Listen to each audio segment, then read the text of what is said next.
and to have a look in that context. And maybe it would be that we need to repeal the 1970 Act to rectify, but to come back to us and maybe give us further advice as to what you feel should be done to address the anomalies that have been raised here today. Ms Galgan, can I ask you, you had a formal complaint made to you and your investigation pursued after that. Your final statement, arising obviously from the 4 different things that you said that the Trust are going to now do, arising from the formal complaint, was that Glasnevin Trust has undertaken to treat competing headstone providers in an equal and non-discriminatory manner. Does that mean that they acknowledge that they were heretofore your investigation not treating headstone manufacturers in the Dublin region equally and in a fair manner? And maybe your comments around your investigation would be very useful to us so that we can ascertain whether the legislation needs to go forward from second stage. Jerry, Dave, can I thank you? This isn't our first meeting, obviously. We've been meeting over the last number of years. And to say that you are intent on pursuing, I suppose, at least to be treated fairly in a most gracious way over the last number of years would probably be an understatement, and I wish you very well in your endeavours. Mr Green, nearly the vast majority of what you said is absolutely true. Glasnevin Cemetery is an absolute credit to the organisation that is running it, genuinely. But there is definitely an inequality in the way you operate in comparison to some of the competitors in your business. So fundamentally, can I just ask you, why are you in the business of selling monuments and flowers? You know, the Act that bestowed on you all of the gratuities that it did in the 70s doesn't necessitate for you to be in the competitive business that actually is uncompetitive that you're currently in with regard to installing monuments and building them and developing them and manufacturing them, in selling flowers on the inside of your premises, for the purpose of no other reason than to make profit in something that is a commercial activity, competing on an unlevel or uneven playing field with the people who are trying to make their livelihoods, and have been for generations in Ireland and in Dublin particularly, in the same market. Can I ask you, how much is your salaries bill on an annual basis in comparison to the rest of your overall running costs? And can I ask why you actually don't publish in a transparent and open way the actual running costs, the profits that are made from the businesses that are part of the overall trust, what's actually done with those profits, how they're reinvested, what they're reinvested in, the salaries, the operating costs, all of that? Why isn't that actually published on a basis? And why is there an element of secrecy around who is the trust? Who are the body of people that are actually... I don't understand what the purpose of the secrecy is, so maybe you might explain that to us. And Mr Pearce, can I ask you, arising from the letter that you wrote, and I'm sorry, Chairman, I'll finish on this. The Trust has claimed that they have never obviously treated you unfairly. When the day after you were there meeting a client, a potential client, and you received your letter warning you not to do that again, what happened thereafter? The day after that you received the email telling you don't dare take photographs in our cemeteries again, what happened after that? And after you received the communication telling you that you were not allowed to put the little plaque on your monuments thereafter, what communication and clarifications were given to you by the Trust arising from that? What were the reasons for it, and how genuinely did it impact your business? No, you can respond in due course, and I'm going to call on Deputy Murphy. I'll let you all back in to address these raised. Just a number of questions. Just in relation to the whole area of, the oversight, if a regulation was put in place, presumably that it would extend to the entire country, and that has the potential of increasing the costs for people at a time when, actually, if I hear complaints about anything, I hear complaints about the cost of funerals rather than the cost of erecting headstones, and that's usually at a point where people can't shop around, and that's the very point that you made. So I think we've got to be very careful not to do something that's actually going to achieve the reverse of what is being sought.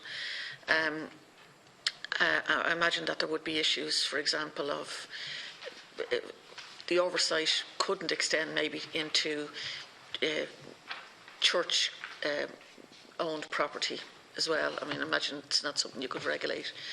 And anyway, the second thing I just wanted to ask just a couple of questions on in relation to Glasnevin, and I've got to say I would echo some of the points in relation to the maintenance of the cemetery. I think the concept of the cemetery in the first instance was one that was very enlightened at a time where people feared being buried because of the burial practices, and you know, there's quite an important history for ordinary people as well as the historical aspect from the more celebrated people who are buried there. Probably should declare an interest. I have some ancestors' bones in both Palmerstown and Glasnevin, probably like a few other people in the room here.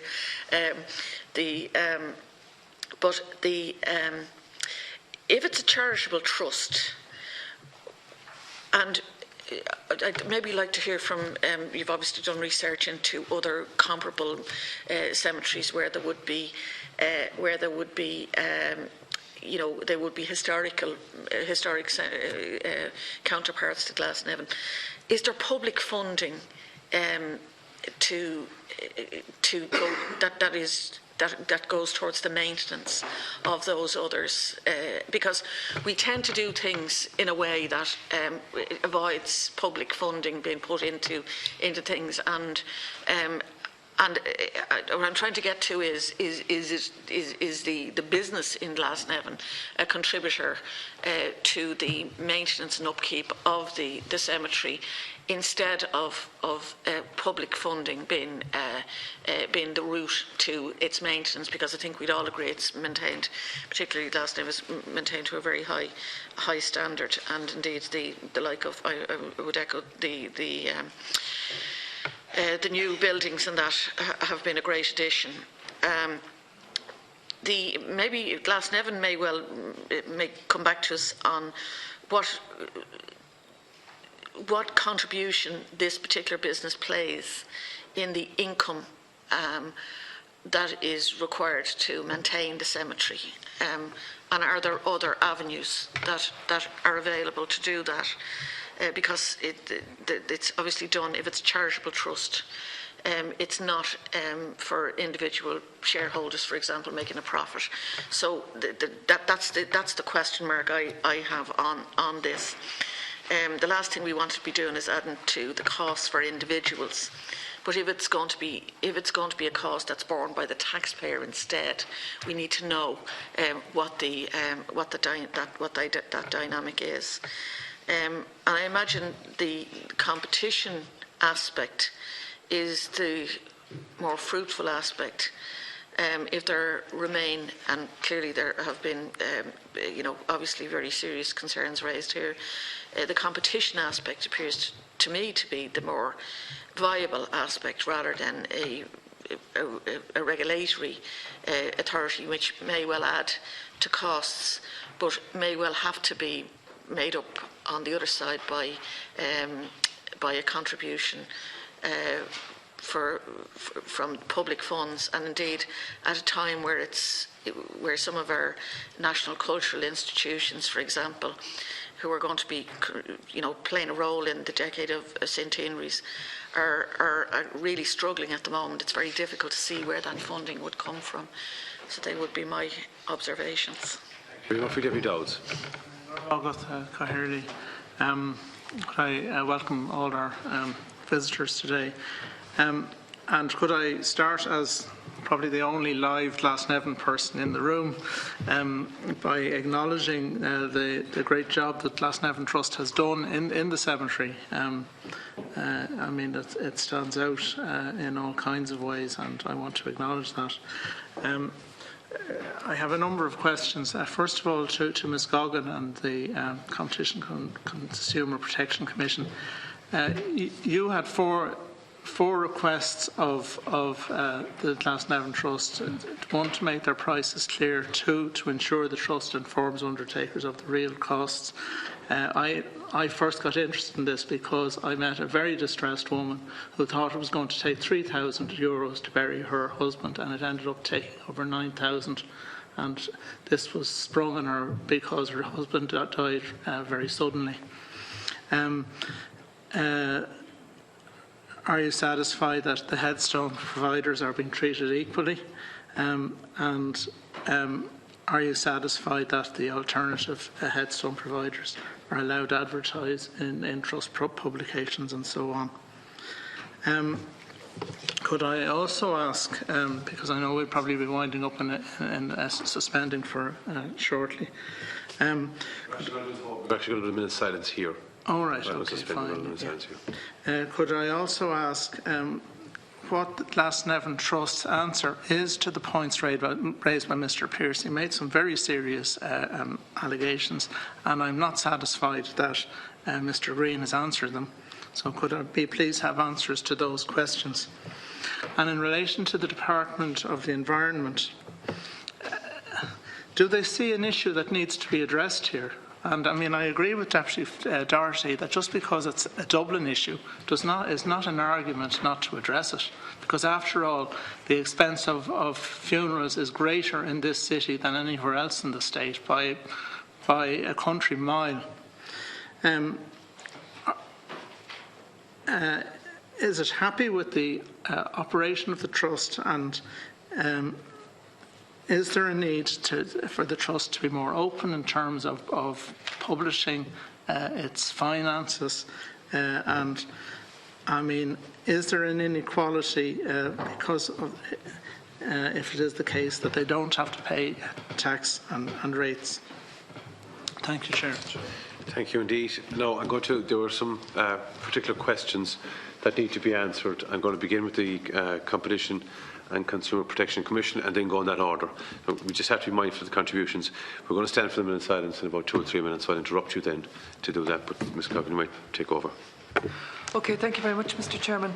Deputy Doherty, you asked whether our investigation meant that there was an acknowledgement from Glasnevin Trust that they hadn't been doing these things before. Well, the short answer is no, and the slightly longer answer is that the way our law works, we don't make any findings of a breach of the law. Our responsibility is to take things to court. So what was being alleged here was an abuse of dominance. So we would investigate that. If we felt that that it was worthwhile, if you like, to bring a case to court, we would have to go to the High Court and get the court to make a finding of dominance in the first place, a finding of abuse of dominance, and then remedies, i.e. what they would do to fix the situation. So given the cost and the amount of time that takes, quite often what we do is if we engage with the parties and they agree that they will change the course of action, we just do that and we publicise it, and we don't go to the court just for the sake of going to court, because there's no gain for anybody in it, and you can sometimes just get things sorted out more quickly like that. So that was the approach that we took in this case. In relation to Deputy Murphy's comments, I'm not sure if there was a question specifically for us there, but no, just probably a more viable route. Yeah, I mean, we do, as I say, we do cover the different aspects of the economy, and we've dealt with this one, and happy to do so again if other issues arise. Deputy Dowds was asking whether we're now satisfied that the headstone providers are being treated equally and allowed to advertise in brochures, etc. We haven't had any further. I understand we haven't had any further complaints about the matter, but we would urge people to come to us if they feel that they are not, and to bring the matter to us if they feel that they're not being fairly treated. Should I stop now? No, okay for another few seconds. Well, I'm kind of finished anyway. Sorry. 50 seconds. I stop you when I start. Chair, could I also ask Ms. Cogan if she would answer the question in relation to the costs, because that was one of the things you asked of Glasnevin Trust in terms of the the specific thing in relation to costs, I think, was transparency in relation to. Sorry, where am I? To make its prices more transparent to consumers, so they would be able to know the cost for burial plots and foundation fees. I'm not sure whether your constituent, whether it was the whole price that was paid to the funeral director, or were they able to break it down in any way to a specific cost relating to those factors? Her problem was that she was told the initial cost, which I think was for the actual grave, but then there were extra costs for the actual headstone and for every letter that was put on the headstone. and I think for the surrounds it's quite a long time since I had this conversation. But the problem was, and I mean this conversation goes back to about 3 years ago that I had, the problem was that it only became apparent as time went on that she was going to be saddled with this, if my memory serves me correctly, a 9,000 rather than a 3,000 bill. Okay, Deputy, I'm going to interrupt you. We're going to think to have this started in the chamber. Deputy McConnell still speaking. Sorry, Deputy Downs, do you want to conclude? Well, I've said what I've said. Yeah.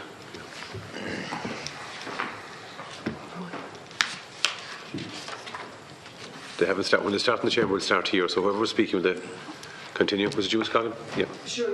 Just, I think, just to do a brief response to Deputy Dowd, I think that issue should be addressed now, and that they should be able to see the breakdown of the prices for the burial plots and the foundation fees. Are you satisfied that it has been addressed? Or well, do you see? Have you any role in overseeing whether? Well, we would deal with it. If people have an issue or a complaint, we would deal with that when they come to us. I mean, we don't carry out a continual monitoring of all the prices, but certainly if somebody came to us and felt that one of these agreements was being breached, we'd be happy to engage with them and pursue that. Okay. That's the other question, so Scoggin. If you want to answer the other points, they haven't started them in the silence inside next door. When they do it, okay, fine. Mr. Pearce next. You might just answer the specific questions put to you. Deputy Doherty, I received a phone call from the registrar to say I'd been seen by the chief executive and I wasn't to be there anymore. I asked him to put it in writing and he refused. When I was told about the photography a few weeks later, I asked them to put it in writing and they refused. Anytime they do something on us, they refuse to put it in writing. So, really, since that day, myself and other sculptors, I spoke to Farrell's at Glasnevin last week, they are not allowed to meet potential clients in their local cemeteries. And at times they're shadowed by workers of the Dublin Cemeteries Committee to make sure they don't talk to people. Chairman, sorry, can I ask Ms. Goggin a question? You can. I don't see why not. Yeah. Ms. Goggin, in your response to us, you actually said that the letter from Hyan, you actually said that. Yeah, you might just direct the question to the chair, and then Ms. Goggin can answer. Thank you. In the letter to us, the Competition Authority said, really, this isn't a competition issue. They said it's a state aid issue, and they suggested we go to the European Commission. Okay, let's start 2 minutes silence. Sure. Stand for 1 minute, please.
Sorry about the confusion with that, but we have to operate on. Mr. Pearce. Sure. In the letter to us, the Competition Authority said it actually wasn't a competition issue. They said it was a state aid issue, and they suggested we contact the European Commission.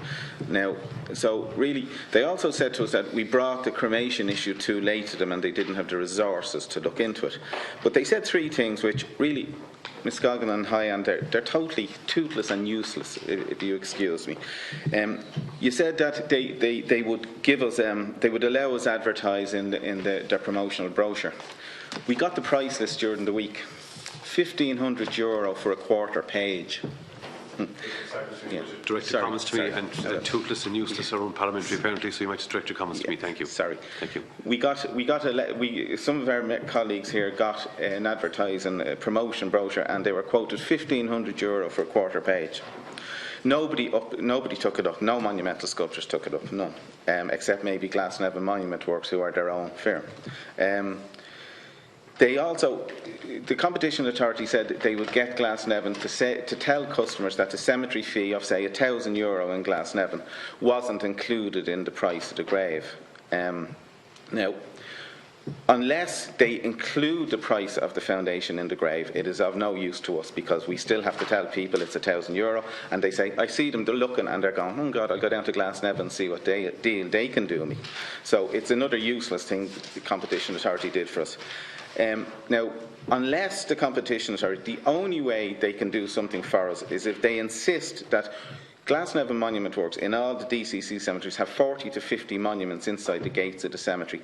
The only fair way of doing that is nobody has a display, or we all have a display. Otherwise, you're wasting your time and you're wasting the taxpayers' money.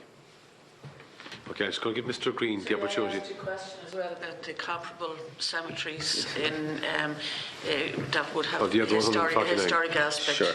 Sure. We've spoken to a few of them. Some of them are run by, say, in Brompton Cemetery in London, it's run by the Friends of Brompton Cemetery, who have charitable status. They don't sell monuments. They raise funds by tours, by lectures, by selling mugs, selling other things, but they don't sell monuments. They see it as an interference in an established trade that's been established for thousands of years in Britain. Yeah. Is that the only one that there's, I mean, is there anywhere where there's, is there a contribution towards the maintenance of those from public funds other than that? In the ones we spoke to, we didn't ask that particular question. Okay, so we have 7 minutes left. I want to give Mr. Green the opportunity to address some of the questions raised with him, and then Mr. Stanley, Deputy Stanley, wants to speak. Mr. Green. Just to say that the Brompton Cemetery is a royal park, and it's run by the Royal Parks Commission. The Friends of Brompton may help, but it's actually a royal park. Deputy Doherty asked us, why are we in this business?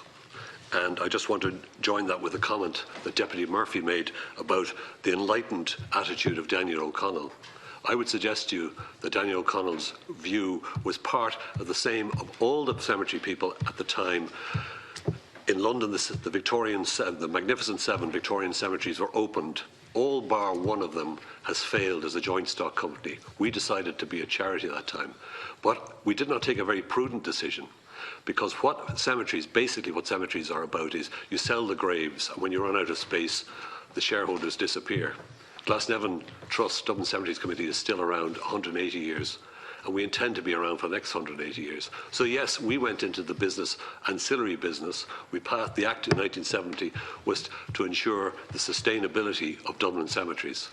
And I would point out to the fact that since that Act, Shanganagh is the only public authority cemetery to have been opened in Dublin. So we went into the business quite unashamedly. Selling graves is a commercial business. If you look down the list, the thousands of names that are on the Revenue website for charities, many of them are limited companies, and hundreds of them are in a commercial activity. There's no secrecy about the members of Glasnevin Trust. They're on our website, and if Deputy Maloney wants to engage with us, as Deputy Dowds has done, we can give you all his names and addresses. I could give him now, but I don't think we have time to do that. In terms of our accounts, we publish our accounts annually in a prescribed form by the Act. The charity regulator has come in, and after our AGM in 2016, we will publish our accounts in the appropriate form, and we will furnish them to this committee with the 2014 comparators. I'll ask my Chief Executive to answer the queries directly raised by Mr. Pearce. Okay, well, on monumental sculptures going out of business, we had very good reason to introduce regulations to monumental sculptures. We done this in 2006 because we've become aware of all sorts of nefarious practices in the monumental sculpturing business, and mostly for health and safety. There was one instance where an individual came into the flatbed truck with an actor of a JCB as a crane, which was tippling over as it was lifting stones. So we had to look at what we were doing. It was our own code of practice and our own monumental bylaws.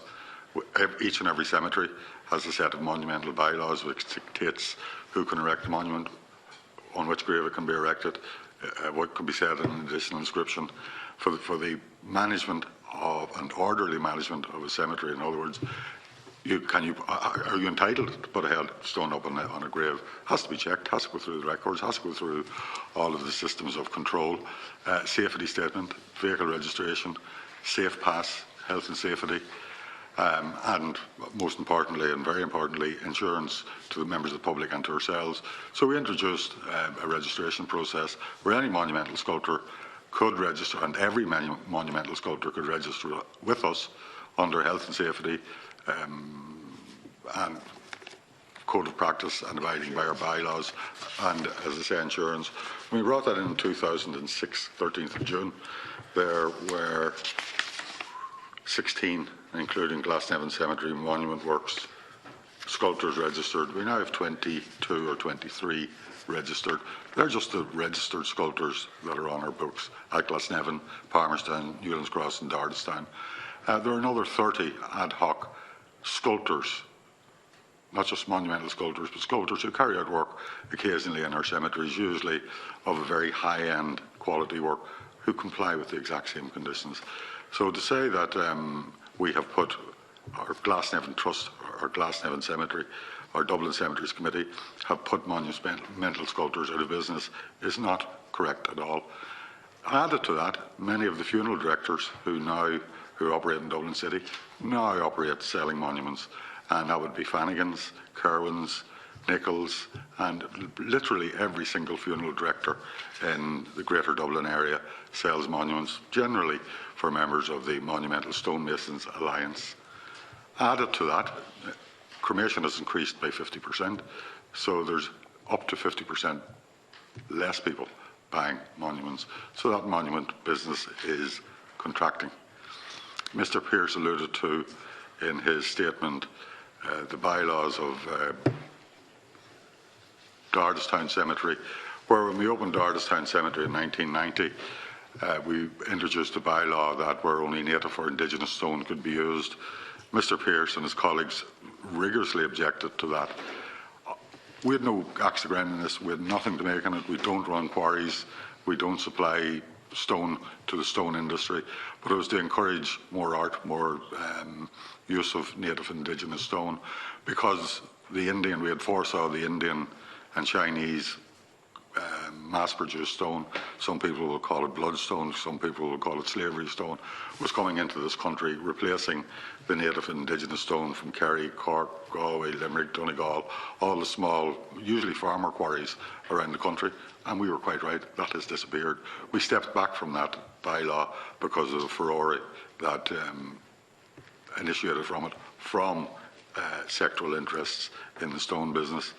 That then resulted in Mr. Pearce taking directly action against the Dublin Cemeteries Committee through the Competition Authority in 1990, 1991, then through the European Competition Authority in 91-92, more laterally through the Competition Authority in 2011 and 2013, through the High Court and through the Supreme Court, all of which found in the favour of Glasnevin Trust.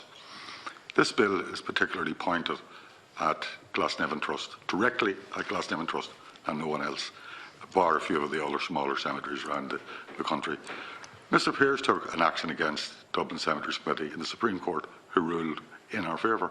This bill, in my opinion, is designed to overturn the decision of the Supreme Court. Simple as that. Thank you, Mr. McCullough. I'm going to get Ms. Coggan, do you want to come back in on one of those points, and then Ms. Hurley, perhaps you want to say something to the department? Yeah, just in relation to the state aid issue, what my colleague Dr. Wang said is the fact. We don't investigate state aid issues, and I'm talking there about the kind of dual funding issue, you know, where a body has some funding from commercial activities and some funding from the state or from another area. That's, you know, it's just outside of our remit. I mean, what we do is investigate their behaviour on the market and whether that has the object or effect of preventing, restricting or distorting competition. The point about the brochures, again, agreements that we reached were aimed to level the playing field. We weren't trying to set the price for advertising, because again, that wouldn't be our remit, but just to level the playing field between the kind of own company and the others. Issues about transparency and paying the foundation fee up front, I may not have 100% got you right here, but I mean, I don't think we would have the power to instruct that a certain fee be paid up front, and in any case I'm not sure that it would be to the benefit of consumers, because it might bring forward the fees that they have to pay. I just in relation to just a couple of comments in the last exchange there, we don't act on behalf of somebody. We implement the law. We're an independent agency who are there to protect consumers and to promote competition. If somebody comes to us with an allegation, it has to be substantiated, or we won't take any further action. We don't just take sides in the thing. And I wouldn't like, the impression to be out there that we're acting on behalf of somebody or against somebody or whatever. There was a comment to the effect that we had acted on behalf of somebody there. That's not what we do. We investigate the evidence, and where we believe that there's a case to be taken, we take action either through the courts or by engaging directly with the parties. Ms. Hurley, then Mr. Green, very, very briefly. Briefly, there appears to be two issues here: the technical regulation of cemeteries and the market regulation of cemeteries. And as I pointed out earlier, in relation to the Department of the Environment, Community and Local Government and local authorities, the responsibility there is in relation to the technical regulation of burial grounds. In relation to competition matters, that is not a matter for the department. So I suppose in response to Deputy Dowd's question, do we see that there should be something done? I think that there's further work to be done in terms of this bill. There's a wide range of issues that cross government, from funeral costs to property rights to national monuments, headstone sales. So I think it's impossible at this stage to say whether something should be done. There are a breadth of issues. From the department's perspective, our focus is around the management and operation of local authority burial grounds, and that's where our responsibility sits. Yeah, Mr. Green. Cemetery Monument Works is a limited company that is subject to the corporation tax laws of this country. But I just want to state, in reply to Mr. Dowds and Ms. Goggins, that in the advertising, we did offer advertising, but we have listed every single monumental sculptor that is registered, given their name and address and telephone number on our brochure. So that is free, gratis and for nothing. We've listed that. And I could answer a lot of other things, but I know you, Mr. Yes, we're just up against it in terms of time. Yeah. There are two more members who want to speak, and I'm going to give you a minute each. But there's just literally isn't time for an exchange at this stage. Deputy Stanley and Deputy Doctor. Thanks, Caroline, and my apologies for being late. I was at another meeting. Just the bill conflates a lot of different issues, I think, and the whole issue of the regulator, my opinion about that is that the regulator for cemeteries should be the local authority in the area. They should be the licensing body. They are a statutory body. They are probably the most important tier of government, or they should be the most important tier of government. They are in most other countries. And I think what's out in the bill in relation to the establishment of boards of not less than 10 members, that simply is, or of not more than 10 members, that simply isn't practical, given the fact that cemeteries are provided by a range of bodies. And while this bill does seem to deal largely with the Glasnevin situation, right? We have to deal with all the other cemeteries around the country, and the implications of this bill would have, there would be huge implications here for church bodies, for local authorities, for joint burial boards, and that throughout the state. So I can see a lot of problems with it. In relation to Section 23E, which deals specifically with the issue around competition, I mean, there may be some merit in that, in terms of trying to separate the role of cemetery provider and the commercial activities that take place in cemeteries. And again, that needs to be, there shouldn't be monopolies, and I hear the debate going here in relation to whether there is or there isn't monopolies operating in the case at Glasnevin. But I think that the solution overall, I think, is for the local authority to be the regulator, and in many cases the provider. That's the practice in most counties throughout the state. And I've been a member of joint burial boards, and that seems to work reasonably well. There is room for improvement.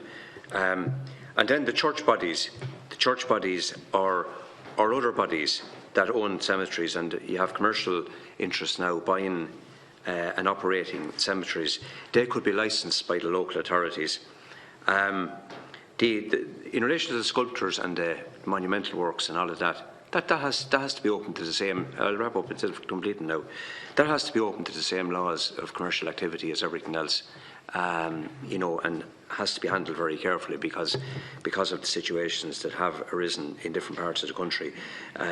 But that essentially, that is to some extent a separate interest or a separate issue. But it's for the local authority as the regulator to ensure that that is allowed to operate in a fair and proper and professional manner. But the bedrock of this has to be that the local authorities, as to the regulator, to set up another office.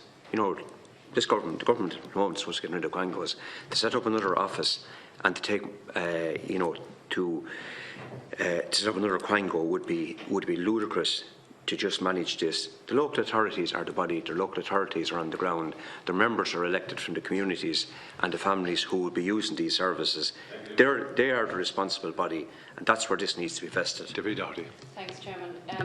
Ms Galvin, in the interest of the goodwill of the agreement that you reached with Glasnevin Trust arising from your investigation, can I ask you to report back to this committee of a comparable publication in their advertising prices with the distribution and readership that the pamphlet has of £6,000 for a page of advertising? I wonder, would you investigate if that's an abuse of dominance for this committee, please? Okay, Deputy Maloney, very briefly, and finally. Chairman, thank you. And, I will be very brief. Just for the purposes of clarity, the bill excluded ecclesiastical cemeteries and local authority cemeteries because I've never seen my parish priest cut stone, and I've never seen local authority workers cut stone. That's why they're excluded. And finally, can I just say, I'm more convinced now that the need for the damage that the 1970 Private Act did, that we need something to, to supersede it or to, what's the word you used? Repeal the 1970 Act, so as we don't have a continuation of the problem that's outlined here today. But I'm going back to the Minister on this. Okay. Please. No, Deputy Maloney has taken up what I've said completely wrong. The two issues are being conflated here. What I'm saying is that, of course, local authorities or church bodies don't provide those services, nor should they. You know full well that's not nor should they. That's the job. That's a commercial activity. But that's not a point of order. It's the licensing of local authorities. Fair enough. That's not a point of order. It's the licensing of cemeteries, and the point I'm making is that it is. Thank you. And the licensing of the cemeteries that concludes our discussion should be done by on this local topic. authorities. Can I ask the committee members kindly to agree to suspend the private meeting until next week? Can we do that? Agreed. Okay, that's it. Our witnesses are free to go. Thank you very much for your cooperation. From the 24th November. Yeah.